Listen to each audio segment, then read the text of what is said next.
Thursday of the 24th week in ordinary time of the year, September 18th, 2025. Reflecting on the two readings, we are challenged in our openness and response to the behaviors of the other. It's an invitation to give people a fair chance to transform their lives. The question worth asking is, are you in the habit of empowering people, providing opportunities when needed, especially when you see potential in them, assisting them to achieve their full potential and helping them blossom? Or would you rather be on the restrictive side, always in the habit of nipping things in the bud at any slight provocation in the name of power, order, and control? Depending on the circumstances, we have always seen ourselves on both sides of the fence at some point. It's been said that fear is absent in love. It's not prejudiced or prejudging others. Instead, it's liberating and entrusting and satisfying. In the first reading, St. Paul fulfills this role in mentoring young Timothy. He encourages and urges him to stand firm and live an exemplary life of faith, love, and purity. According to his office, Paul calls Timothy worthy of the expectations. He is to immerse himself in his study and meditate on the Word so that his learning will benefit others and so that he can be an example of the truth of the gospel he teaches. In the gospel, Jesus calls into question the issue of prejudgment. It's about not being accommodating and not giving people the chance to grow and develop themselves. For such an opportunity, there is a need for openness, an equal level of treatment without marginalization or harsh treatment of those considered different and not meeting a certain standard, be it moral or specific values.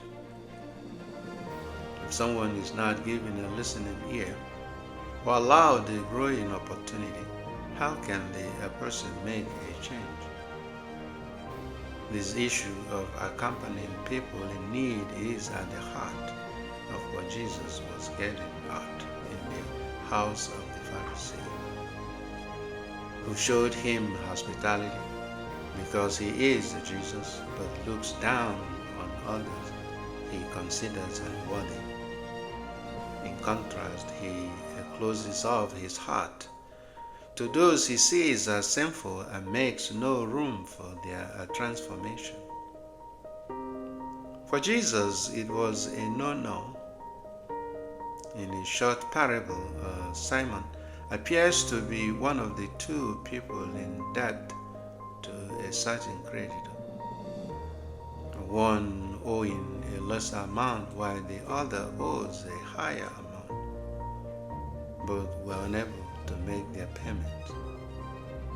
Ultimately, the one with a higher quantity showed much appreciation and love. Here, Simon feels more elevated than the poor woman who recognized her need for mercy and forgiveness. Simon must have thought he was an excellent host.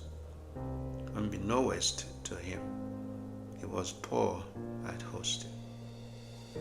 Here he is belittling the woman as sinful, a woman of low character and unworthy of the company of Jesus.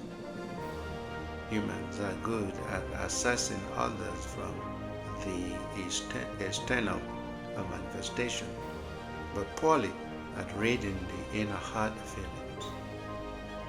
Only God can see both insides and outsides. Simon failed to see the hunger and thirst in the woman search for love and mercy. Jesus corrects the poor notion and makes Simon understand his own blind spot. He lacks the proper manners in hosting, and he should learn from the poor woman. Jesus saw the woman's true humanity, her love and desire for an opportunity to grow and make a change. How often have we lost good people in our company only because we shut our ears and refused to hear and listen? We closed our doors before them, refused to give them a second chance, and denied any opportunity for honest dialogue. Ultimately, the good news is that the poor woman would become essential to Jesus' disciples and accompany them in the ministry. Your faith has saved you. Go in peace. Jesus calls us to be less judgmental and more forgiving. It pays more to be on the side of love and forgiveness than on the side of prejudice and hate. It is an invitation to give back in gratitude for what we have received by grace. The woman showed humility, unlike the pride of the Pharisees. It calls us to be more intentional and patient in our relationships with others than to have cold attitudes and indifference. May we strive to become a ladder that helps others reach new heights and a bridge that connects, instead of becoming a stumbling block and a watershed. Have a beautiful day.